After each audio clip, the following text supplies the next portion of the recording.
नमस्कार दोस्तों, महाराजा competition classes की ऑनलाइन क्लास में आपका स्वागत है। दोस्तों, आज हम महाद्वीपों की उत्पत्ति के विषय में पढ़ रहे हैं, यानी जो संसार के 7 महाद्वीप हैं उनकी उत्पत्ति किस प्रकार हुई है। तो आइए देखते हैं।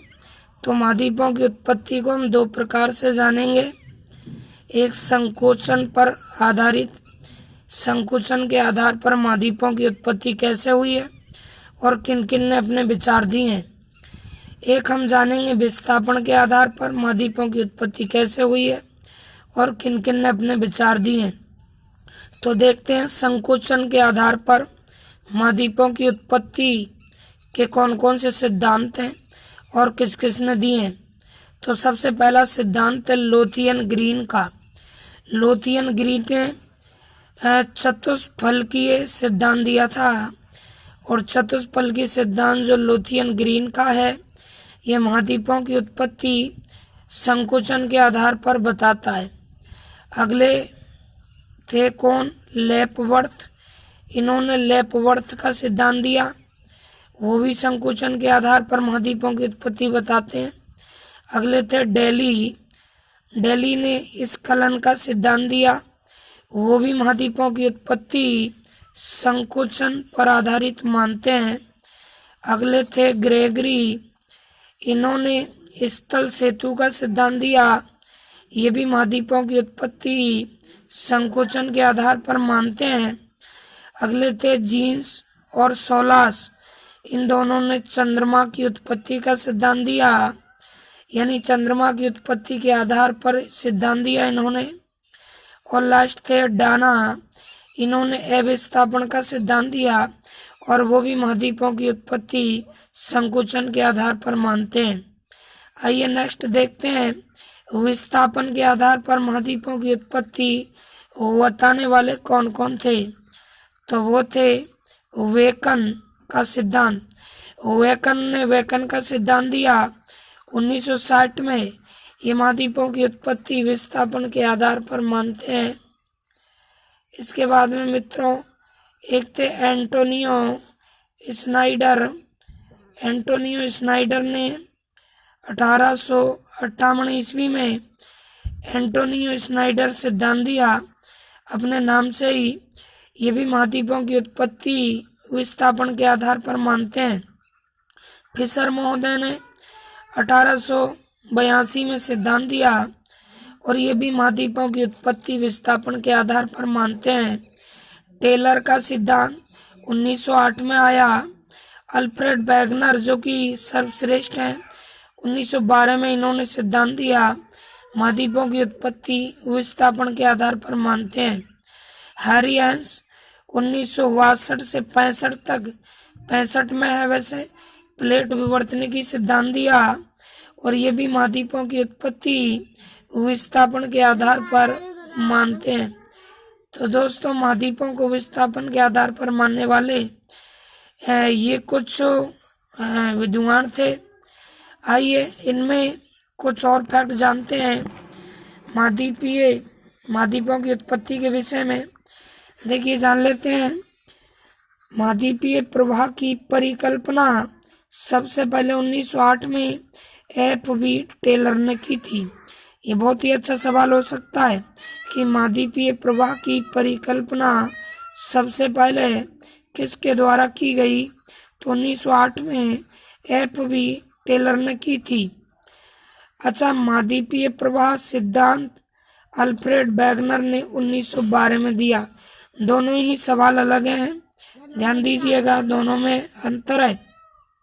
महाद्वीपीय प्रवाह की परिकल्पना अगर पूछी जाए तो F.V. टेलर ने 1908 में दी, और महाद्वीपीय प्रवाह का सिद्धांत किसने दिया?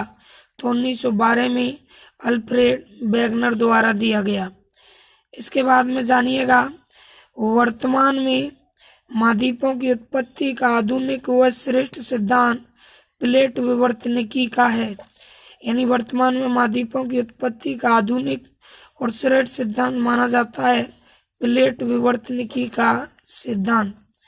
इसके बाद में नेक्स्ट देखिए, प्लेट जो सिद्धांत है, प्लेट विवर्तनिकी का सिद्धांत सर्वप्रथम इस सिद्धांत का प्रयोग 1965 में टूजो विल्सन द्वारा किया गया, जो कि अमेरिका के टोरंटो विश्वविद्यालय में ये प्रयोग किया। यानी प्लेट विवर्तनिकी सिद्धांत जो हैरी हेंस ने दिया, इसका सबसे पहले प्रयोग जो किया वो टूजो विल्सन ने अमेरिका के टोरंटो विश्वविद्यालय में किया। प्लेट विवर्तनिकी सिद्धांत का सर्वप्रथम प्रतिपादन प्रिंसटन विश्वविद्यालय के W.J. मॉर्गन द्वारा 1967 में किया गया। यानी प्रिंसटन विश्वविद्यालय के W.J. मॉर्गन द्वारा किया गया।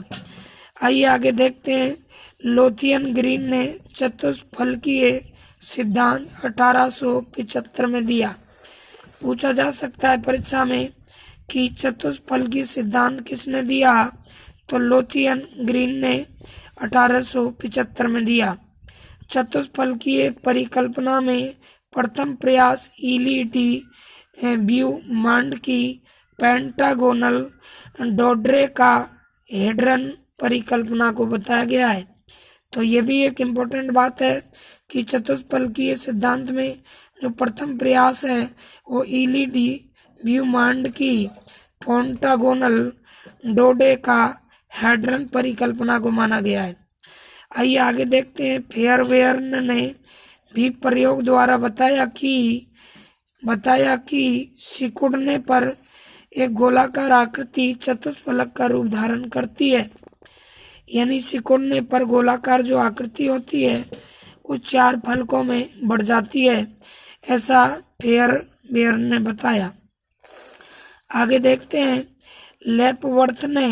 लेपवर्थ जो है, इन्होंने अपने सिद्धांत में पृथ्वी के ऊपरी धरातल पर बड़े पैमाने में बलन की क्रिया का होना बताया। लेपवर्थ कहते हैं कि पृथ्वी के ऊपरी धरातल पर बड़े पैमाने में बलन की क्रिया हुई। स्नाइडर ने भूतात्विक आधार पर दक्षिणी अमेरिका व अफ्रीका को एक साथ मिला हुआ बताया। स्नाइडर ने कहा था कि भूतात्विक आधार पर दक्षिणी अमेरिका और अफ्रीका एक साथ मिले हुए थे, जो कि अलग हो गए थे। इस प्रकार से आइए आगे देखते हैं। नेक्स्ट देखिए दोस्तों, आगे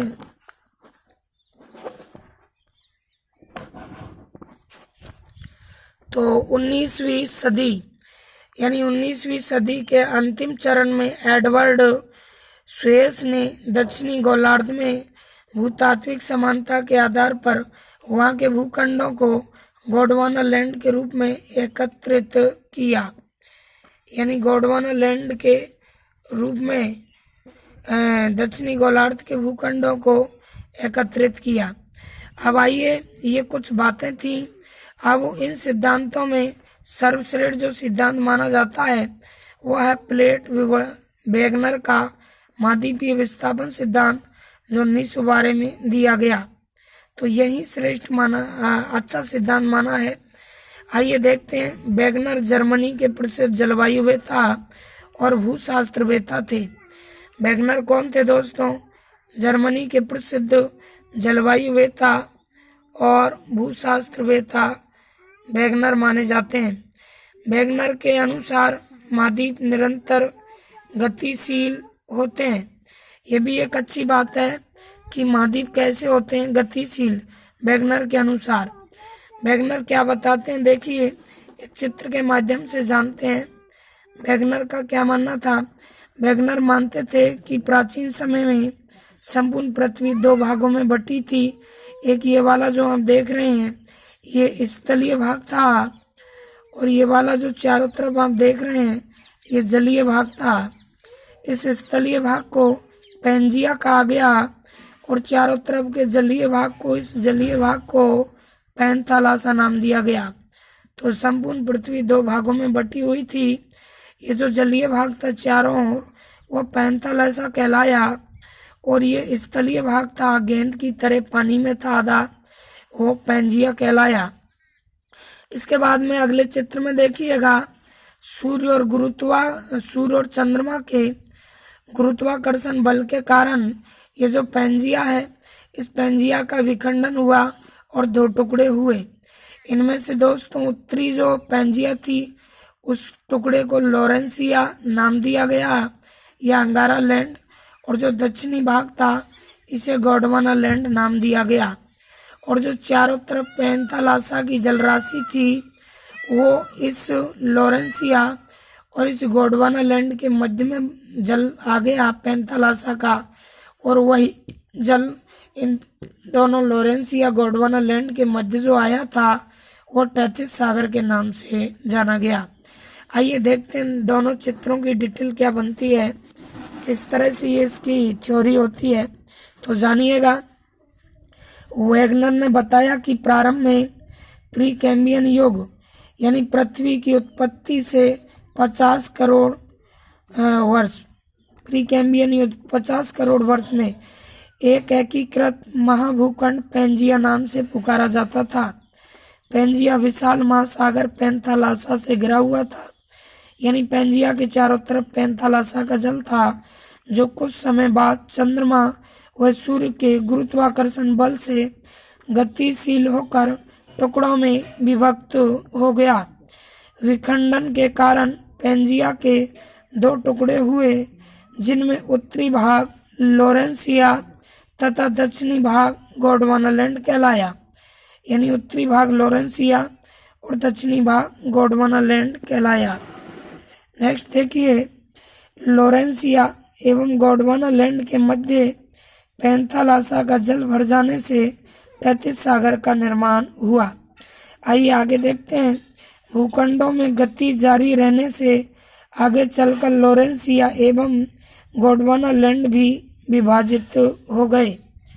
तो ये स्क्रीनशॉट ले लीजिए। आगे देखते हैं दोस्तों, देखिए नेक्स्ट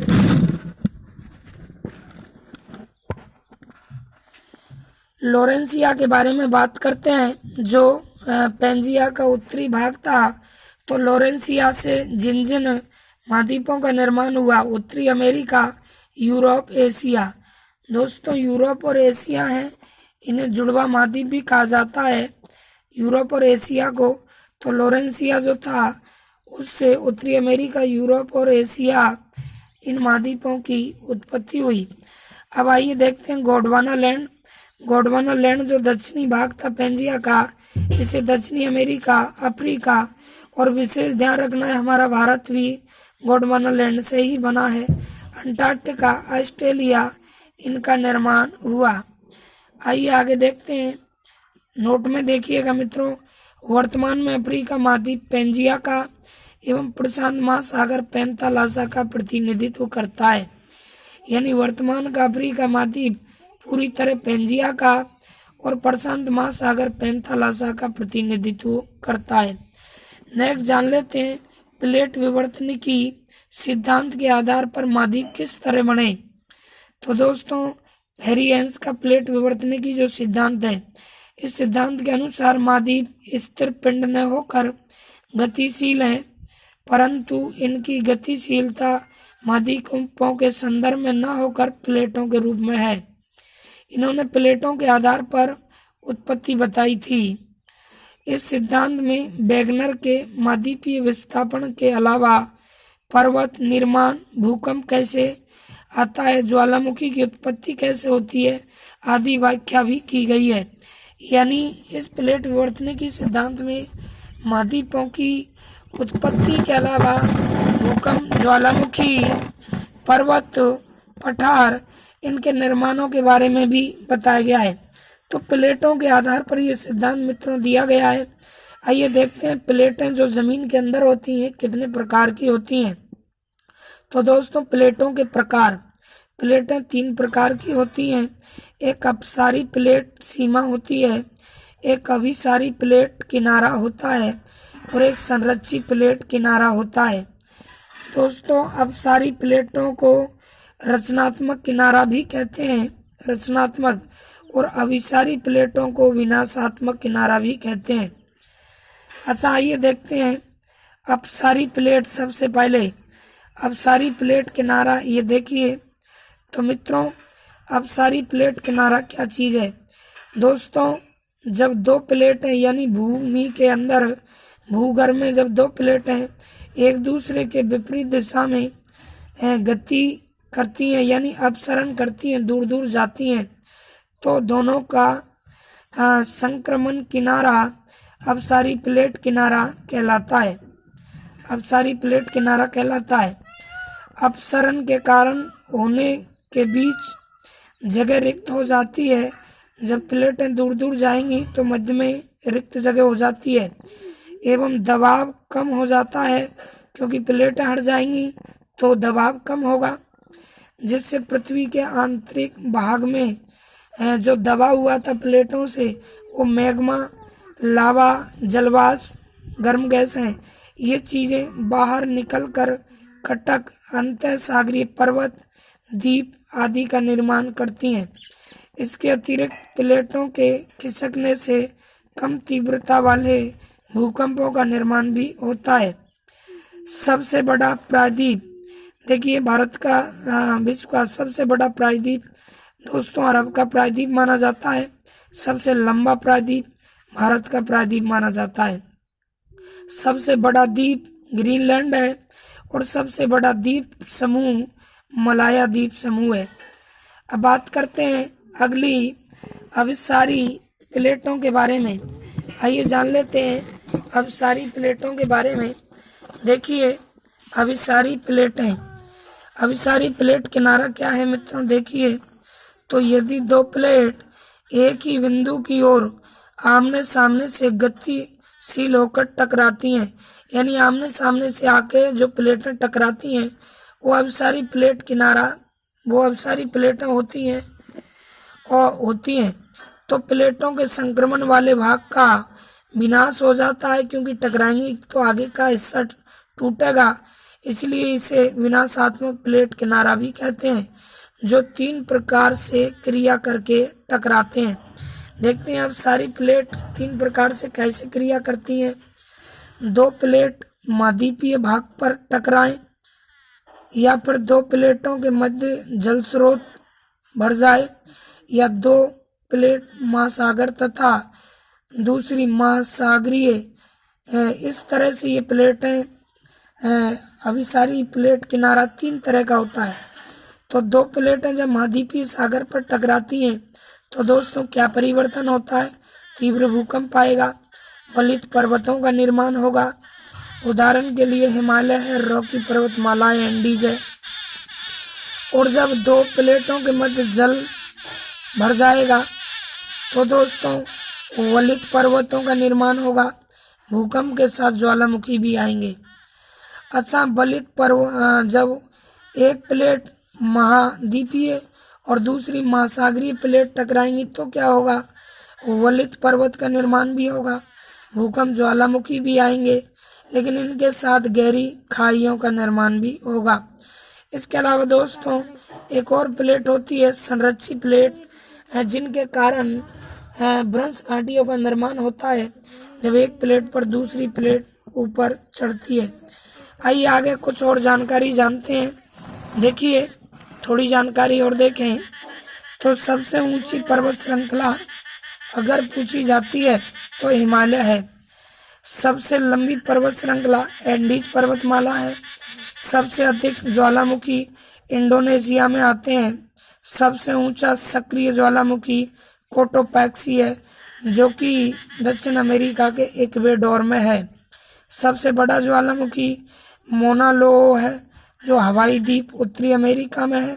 संसार में कुल 57 गर्त हैं दोस्तों, जलीय गर्त, जिनमें से प्रशांत महासागर में 32 गर्त हैं और अटलांटिक महासागर में 19 गर्त हैं।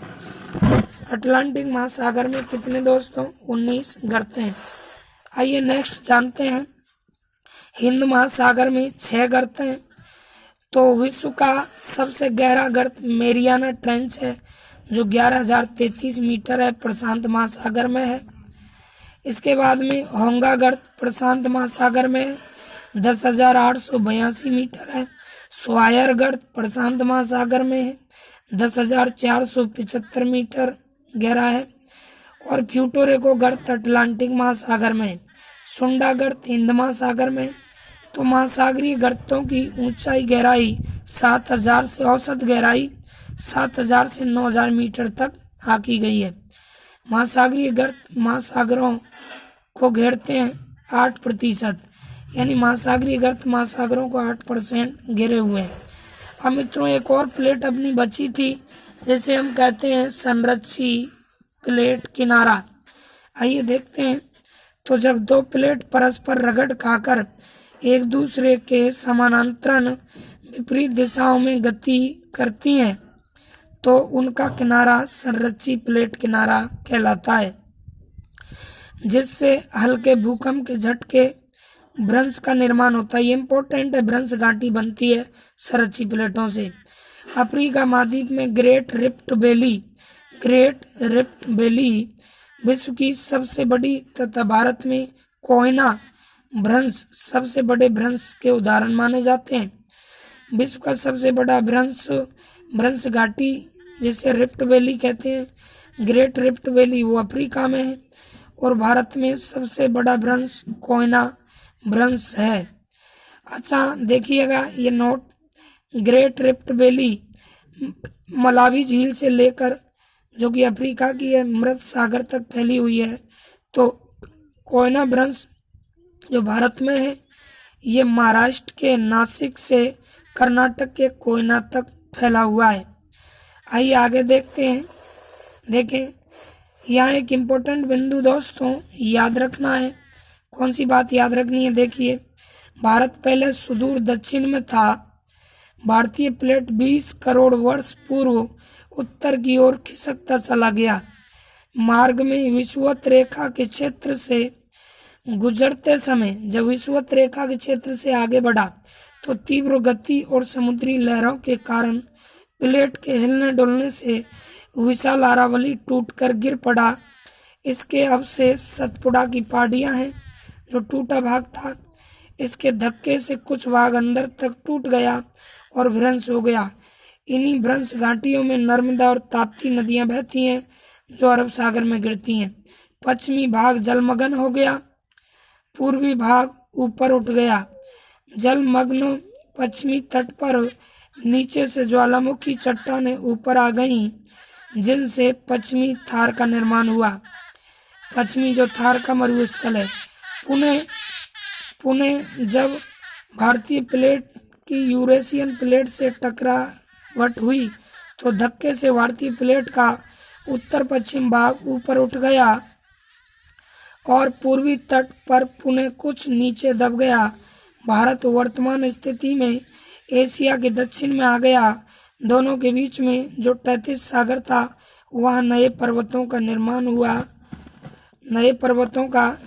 हुआ और 4 से 6 करोड़ वर्ष पहले की बात है दोस्तों। दक्कन ट्रैप का निर्माण भी इसी समय हुआ। अच्छा, वैज्ञानिकों का मानना है कि भारतीय प्लेट का उत्तर की ओर खिसकना और हिमालय की ऊंचाई बढ़ना आज भी जारी है। तो दोस्तों ये महाद्वीपों की उत्पत्ति के विषय में हमने आपसे चर्चा की। इसके बाद में हम एक एक महाद्वीप को अगले वीडियो में विस्तार से पढ़ना चालू करेंगे। धन्यवाद, नमस्कार।